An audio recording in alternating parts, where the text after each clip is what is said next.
Good afternoon.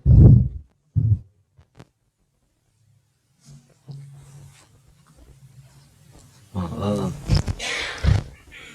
my mama asked me last night what I was going to preach on. I told her I was going to preach on domineering women. She was going to be my head topic.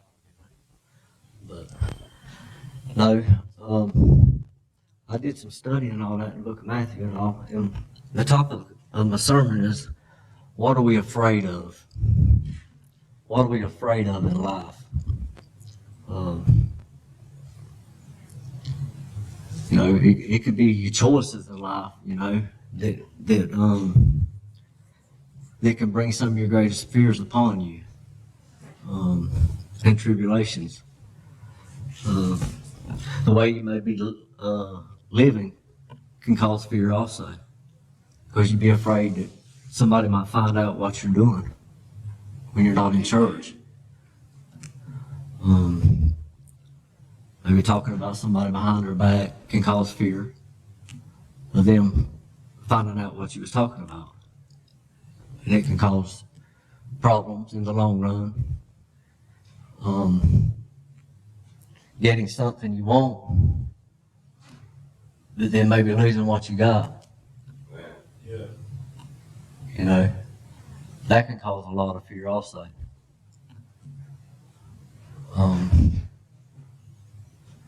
The fear of submitting to God.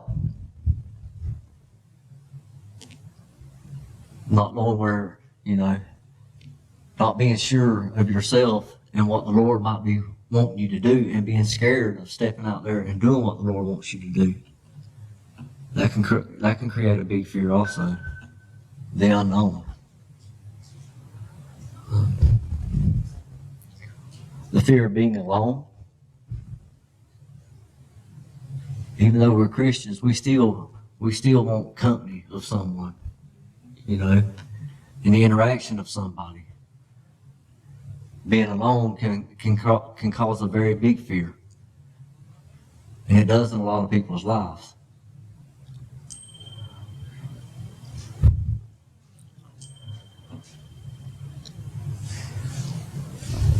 Tonight, I want to look at it in the Scripture and all that.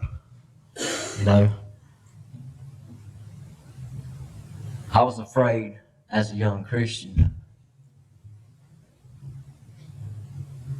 but I brought the fear on myself because the choices I had made in my life with my family, and it led me into a life of addiction. That's something I'm not proud of. Some people say, well, that you got a testimony now. Yes, I do, but it's not the kind of testimony that I should have, considering the way I was raised. I was raised in a Christian home with God-fearing mom and dad that loved me to death and wanted the best for me.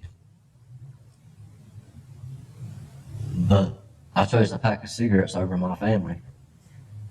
And my daddy took a stand for what he believed in. Regardless of how it might have hurt him, he still took a stand. And he took the right stand. Because he didn't raise me like that. I had resentment toward him for years. And towards my family because of the simple fact, Feeling sorry for myself, I figured, well, they didn't treat me the same way that they did my siblings.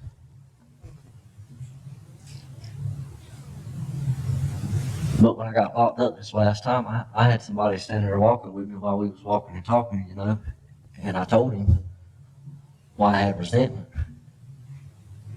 And I reckon the Lord used him to let me know what kind of spoiled brat I was. And that it wasn't that my family did not love me and that my family didn't want to be around me. It was because of the simple fact of the lifestyle I had chose. They couldn't be around me. They couldn't spend that quality time with me because of what I was doing and how I was living in my life. It wasn't because they resented me or hated me. They loved me, But the sin that I was committing, they couldn't be no part of. So therefore, I had resentment, but they didn't have the resentment that I had. They just, they had to treat me different because of the lifestyle I was living was not godly and was not the way that they had taught me to live. If you will go in the book of Matthew chapter 8, verse 23 and 27.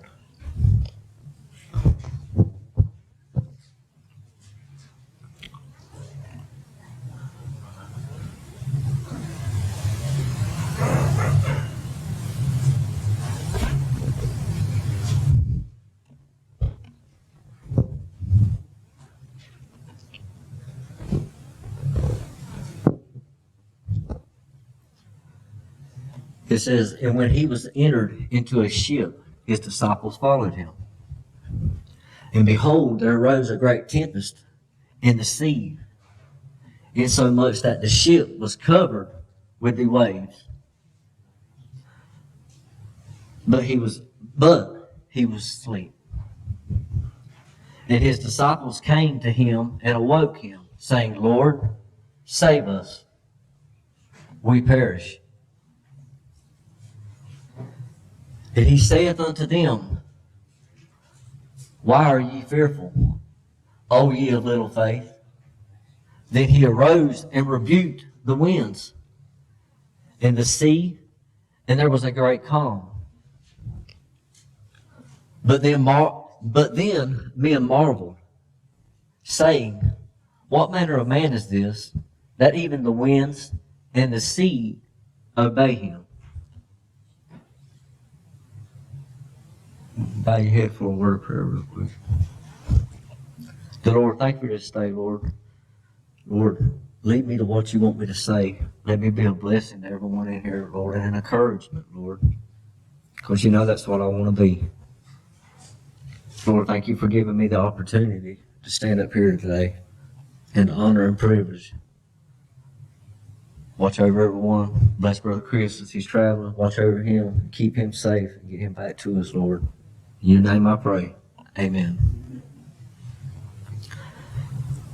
We're going to look at the first part of 23 here. And it says, and when he had entered into a ship. That made me go back and think. Back when I first got saved.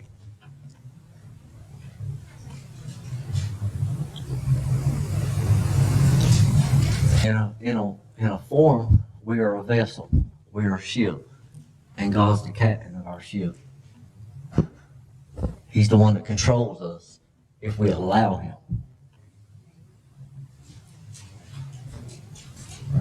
But sometimes us as Christians, our faith makes us weak. To where we don't want to let the Lord take the wheel and follow what he has in store for us. Because we're scared. We're afraid. Because we're going through something that we're not used to. It's hard to commit when your faith is weak.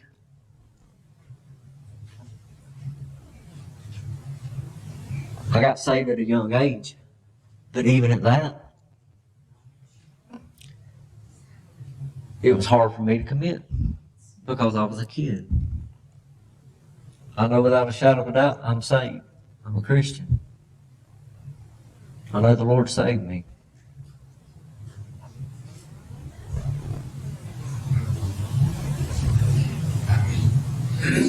But when I first got saved, that was one of the happiest times of my life. I was so excited. I was ready to do anything. As Brother Dorman used to say, I'd go attack hell with a squirt gun. I was excited. But then after a while, you start getting relaxed, letting your guard down. you open the door for sin to come in. You may not see it when it hits. You'll be sailing along there just fine, enjoying life. And then all of a sudden, a choice you might have made can defeat you in a second. Just like my testimony I shared a while ago. A pack of cigarettes led me to addiction.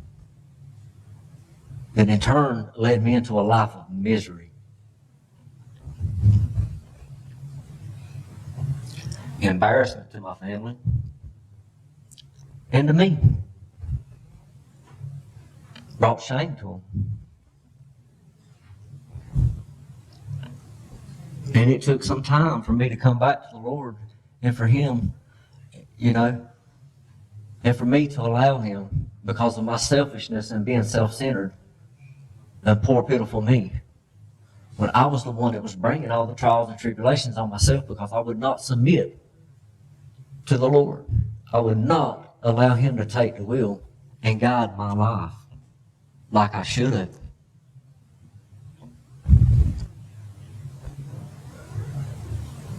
I would fight over the wheel.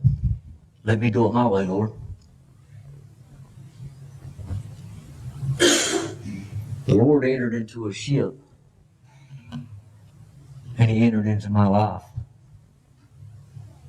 But I did not let Him take full control over it.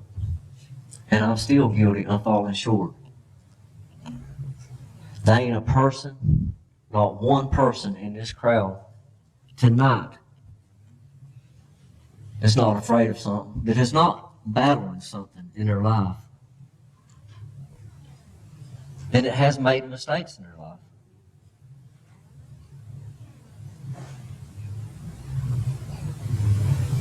But if you're saved, the Lord has entered into you, and He's there for you. You have to turn it over and let Him handle it. You got to give Him time to right the wrongs.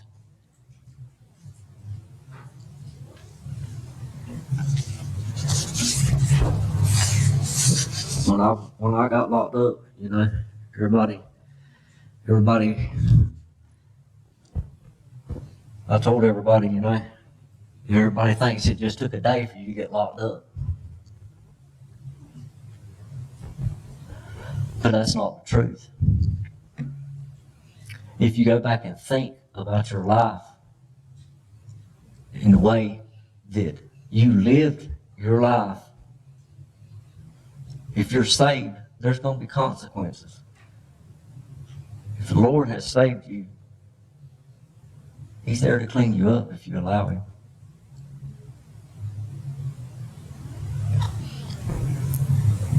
But yeah, in your mind when you get locked up, you think, yeah, in one day I'm already locked up. But you don't think the whole time that it was a process leading up to that day. It didn't happen overnight. It took months and years before my sins caught up with me. Many years. But they caught up with me. And I got chastised for it. I still didn't let go. I went to prison because of my hard-headedness. Then went to jail again and thought I was going to prison again. But this time I finally decided to just let the Lord take the wheel. Let Him control my life. I took the time to be still while I was in there and see Him work and let Him work in my life to prepare me.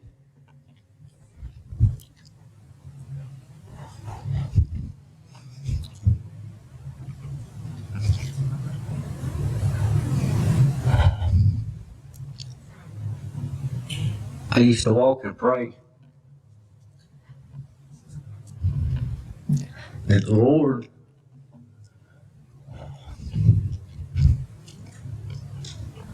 would allow me to be a blessing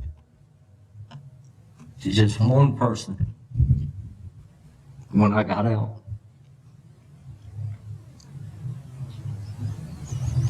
Because I know if you're blessing one person and they get saved, they may stumble and fall.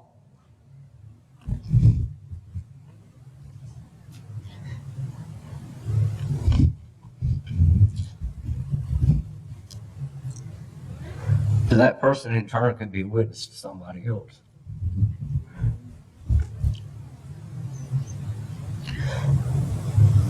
And just you reaching out to one person ended up turning into 2 people. Then it'd be 3 people.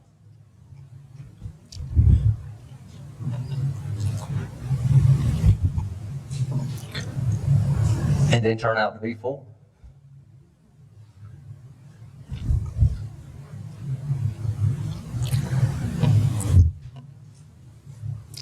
And that leads me to my next point.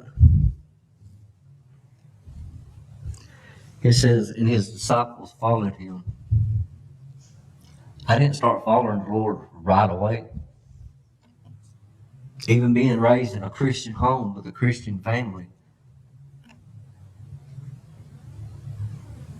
I had the advantage over some of the people that I was around when I was locked up. I've heard guys talk about the stuff that their daddy would do to them, and they would still call them their daddy.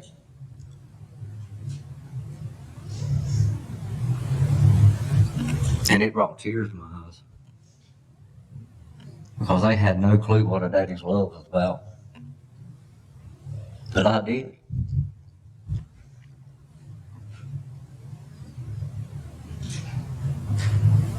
I'm thankful that that man right here, regardless of what kind of pain I put him through, and that woman right there, regardless of what kind of pain I put them through, they didn't give up on me.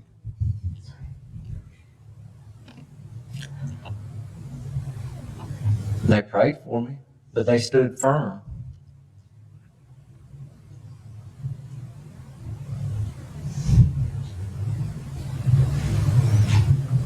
And I knew that took a lot of courage, regardless.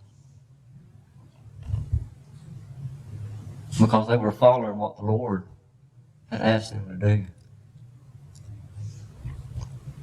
Are they perfect?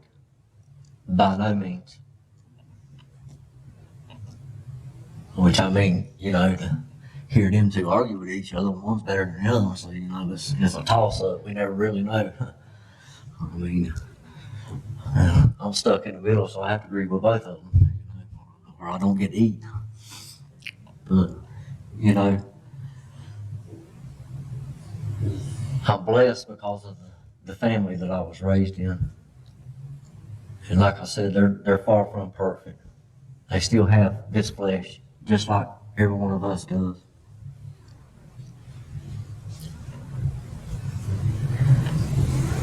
It said his disciples followed him.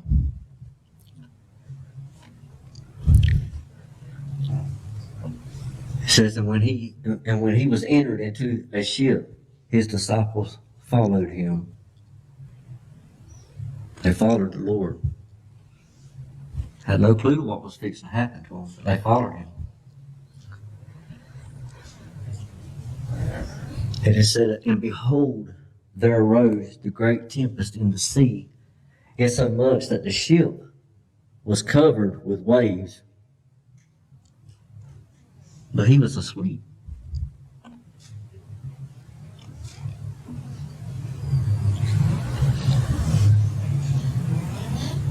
To me, that the Lord knows. I mean, he's all knowing. Jesus knew what was about to happen. I mean, they was coming to a deadly storm. And he was down there sleeping. To me, that's, I come up to a storm in my life, and the Lord finally took his hands off the wheel and said, here, son, do it your way, you hard-headed joker. I'm still here, but I'm going to let you take the wheel and let you do it your way. Means you're choosing to resist the help that I'm giving you. I'm still here for you.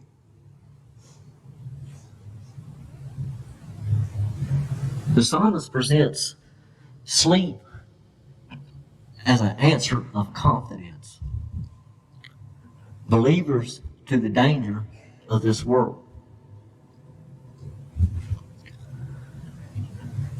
It says this shows how strong Jesus' faith was in the storms of life and in danger. He faced the fear that men would have with the faith of his Father, God.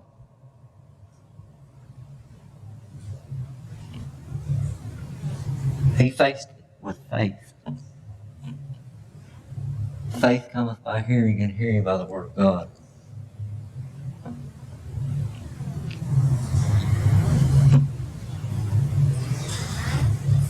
A lot of times we think the Lord's asleep and not hearing our prayers.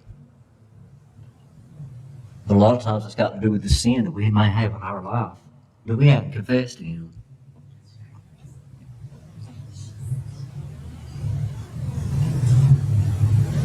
We're afraid.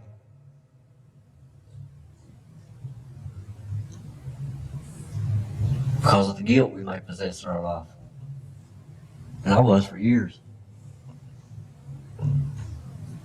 My guilt made me afraid to be around the people that love me. For me to push them away. And I've done that for years.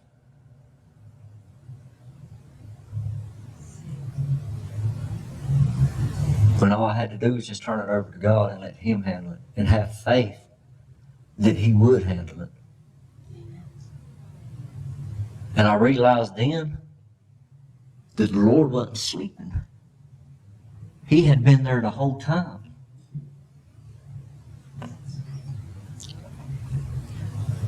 But He could not help me at all. Because I wasn't ready for Him to. Because I still want to do things Brian's way.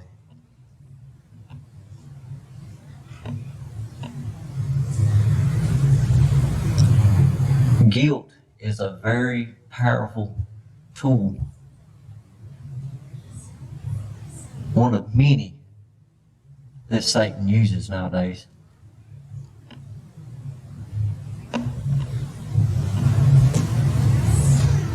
I carried it around for years.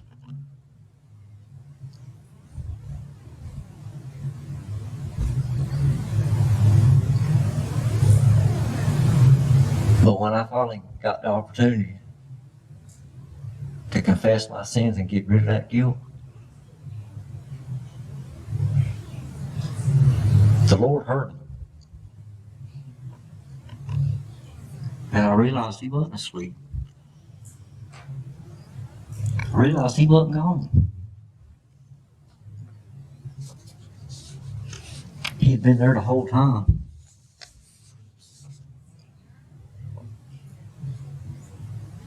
But you know what He was waiting on? The cry of helplessness. We say sick and tired of being sick and tired. But what it is carrying around that guilt so long that you're sick and tired of carrying that guilt around. Closes in on you. You feel like you can't breathe. You don't know what to do with it. Cause you to have anxiety, depression.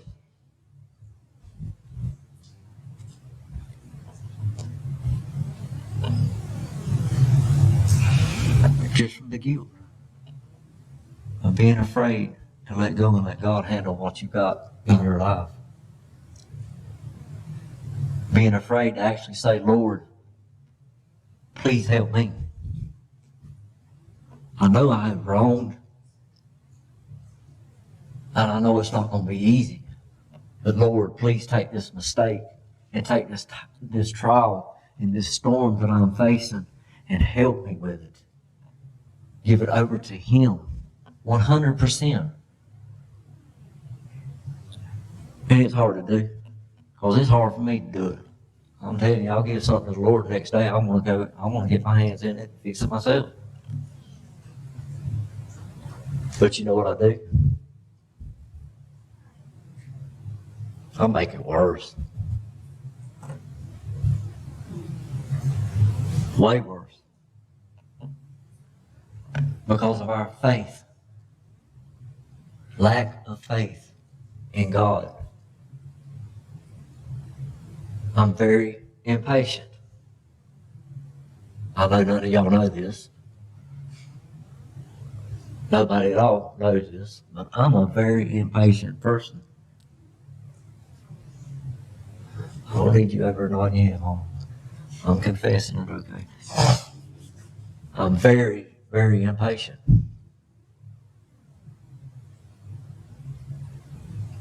A lot of people don't know that because I hide it pretty well. I learned how to hide it in addiction.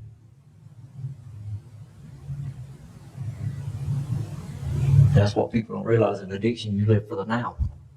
Everything's now.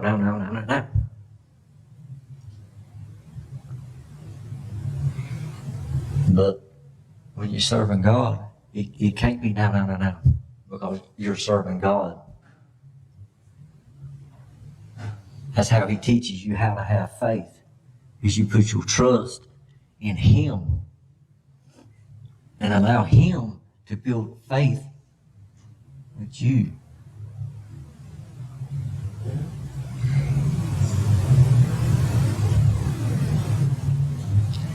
There's problems that's going to rise in your life. I call them a now later. And no, it's not a piece of candy. But I call them now laters. You got problems that's going to rise in your life that you can actually, with the Lord's help, fix now. And you got problems that's going to come up in your life that's not going to be fixed now. You got to back off and give the Lord time to work. And later on, it'll solve itself 9 times out of 10.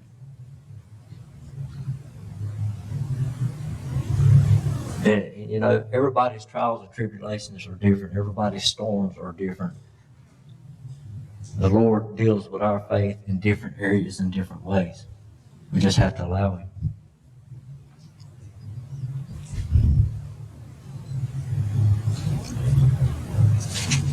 I know all about that cry of helplessness because I've done it. I finally reached out to the Lord, and like I said, I still try to fix things, and you know, but then I've got to slow down and realize I've got to have patience and allow God to work in my life and in the people's life that I'm praying for. I can't just make it happen. I can't just save somebody from what they're going through, because that's not my job. That's the Lord's job. And we get caught up trying to do that, and it distracts us. Because we want to grab the wheel again. Say, Lord, this ain't the way I want to go. I want to go this way.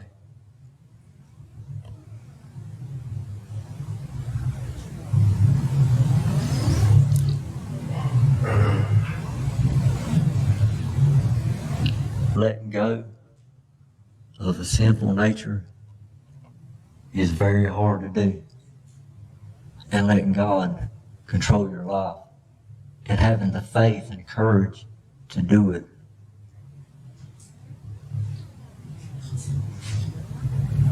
People that know me before, you know, and has met me 2 years later and know the lifestyle that I was living before, you know, they say there's a change in you, but you seem so calm. You know, you don't understand. And I hear it all the time on Facebook. Because I have them talking to me all the time on Facebook, you know, reaching out and telling me I don't understand. Yes, I do understand. I know how hard it is. My family's seen it firsthand.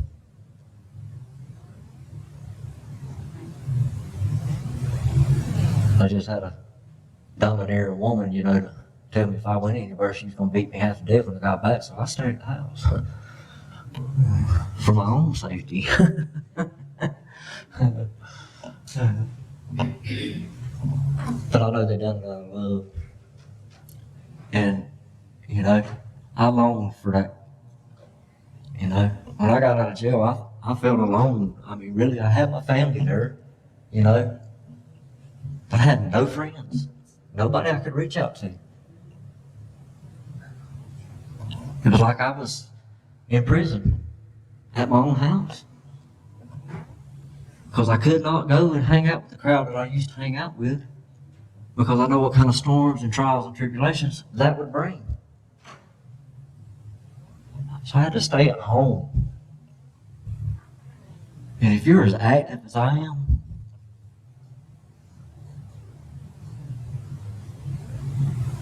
I think Mom and them's replaced the carpet and all that. They finally put wood flooring in there, I think, because I done wore everything else out they put in there from pacing. But I'd rather have paced in the long run, because it gave me time to get to know myself, to reflect on areas in my life where when the storm arose, I would know how to handle it. I may not have handled it the best way, in the perfect way, but I handled it. And in the end, I was proud of the way I handled it.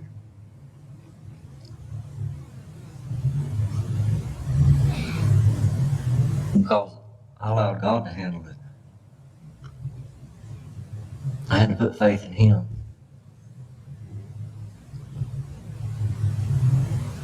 And I had people encouraging me, telling me that I could do it.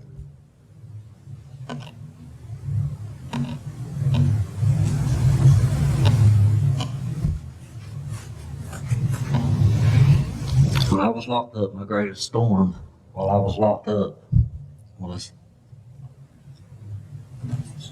more or less RSAP or prison. And I know, you know, and them public pretenders that's in there, that's supposed to defend you, they'll come in there and tell you one thing and have you hyped up, but you think you getting out of jail next day.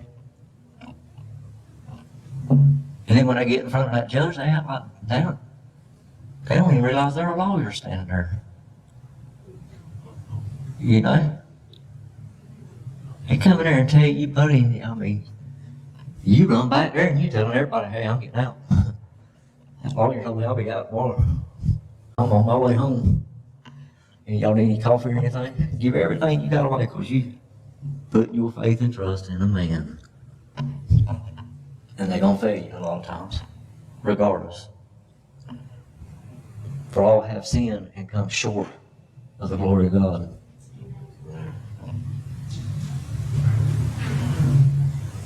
I'd get back from court, son, and I was so mad.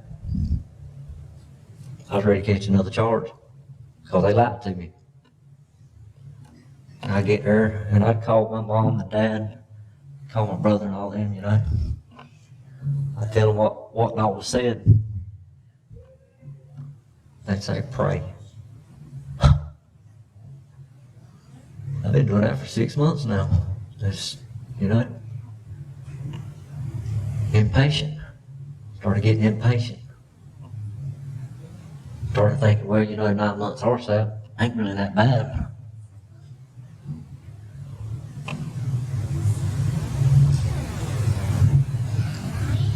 But I did. I done what they finally said. I settled down and done what they asked me to do. And that was pray.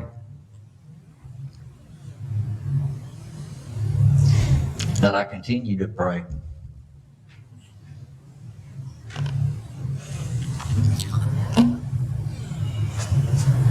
I had a guy that sat next to me had far greater charges than I did.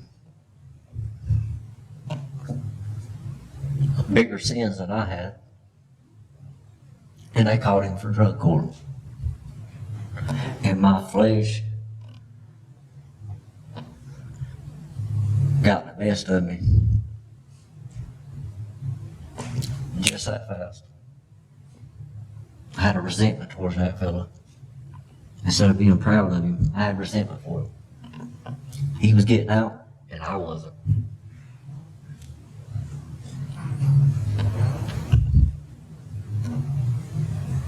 But as hard as it was, I still reached over and controlled myself and told that boy, I said, "You're on your way out. Remember what you've promised the Lord and do what you said."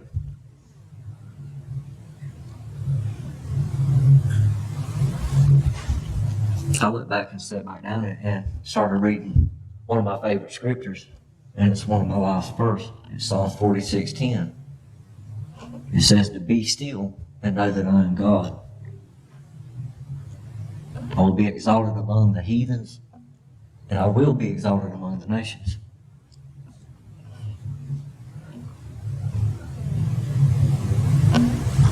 And no more than I had sat there and started praying again, that jailer come walking back in there and said, "Wilson, put your oranges on.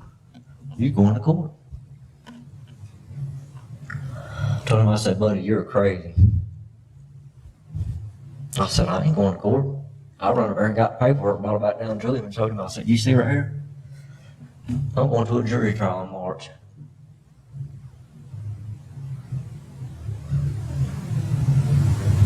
I said, "You're confused."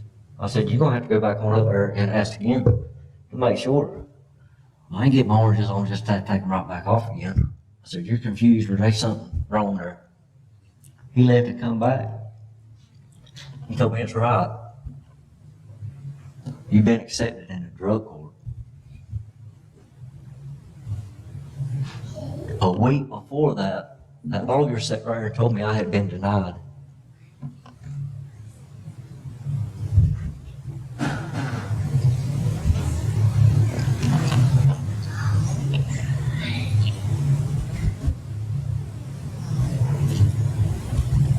The Lord showed me while I was being still that He was God.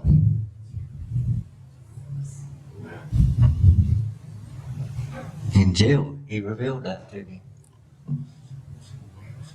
I went on up there and got, when I finally realized I was going to jail, going to drug court and all that, needless to say, I loaded up on the jailer's shoulders and rode him on the way out to the bus. I was in a hurry to go.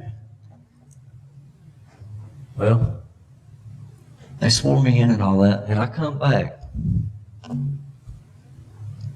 This is how the Lord worked in my storm at the time. And none of this is made up to protect the innocent or anything like that. This is actual events in my life, and the way the Lord worked in my life.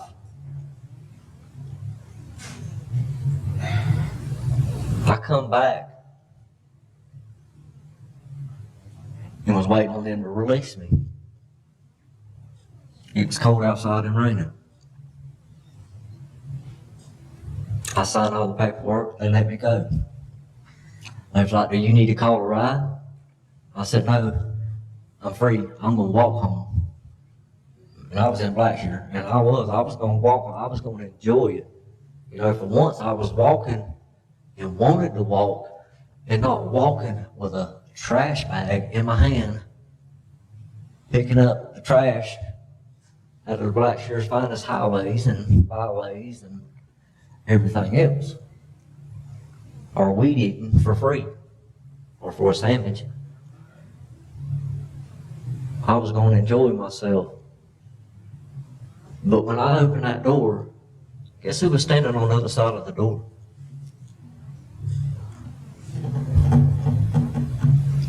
Brother Chris.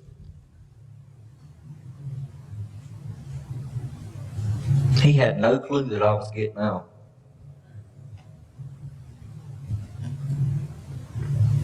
But he was just coming by like he normally do to drop in and talk to me, like he always done. He'd come and see me. He would come and see me and check on me. And we'd sit there and talk about the Bible and all. But he just so happened to, you know, most people would say, well, that's coincidental. No, that's the Lord.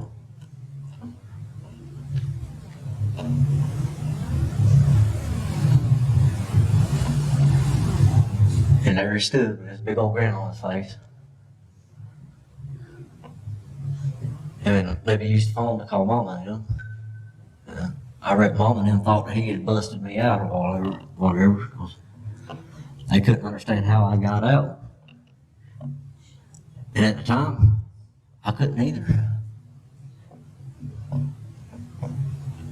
But before I left that jail, I got down on my knees and thanked God for opening the doors in my storm and gave me the opportunity that He gave me. And through my storm, it helped build my faith.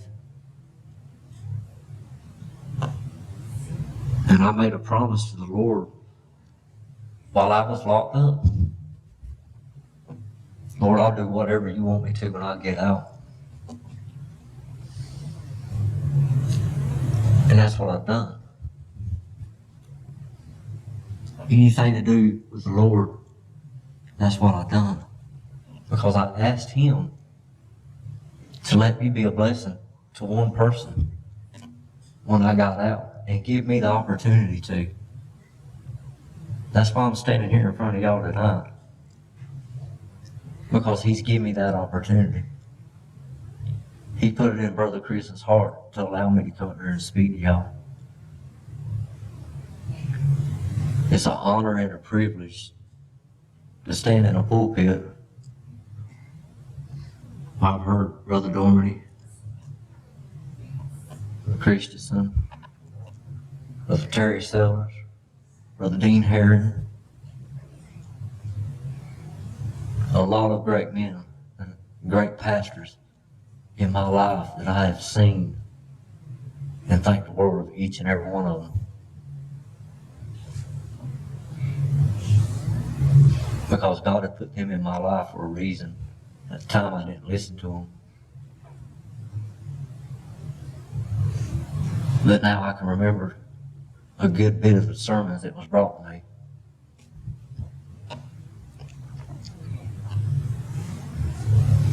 I love each and every one of y'all.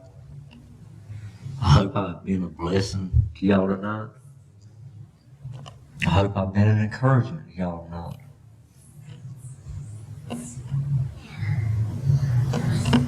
I hope maybe I've opened your eyes to a fear and how to conquer it. It's through putting faith in God and allowing Him to do it. And it's not going to happen overnight. Nothing is going to happen overnight. The damage that we have done to ourselves and the choices that we have made ourselves didn't happen overnight. They led up to that point. So it's not going to be fixed overnight. It will not be fixed overnight.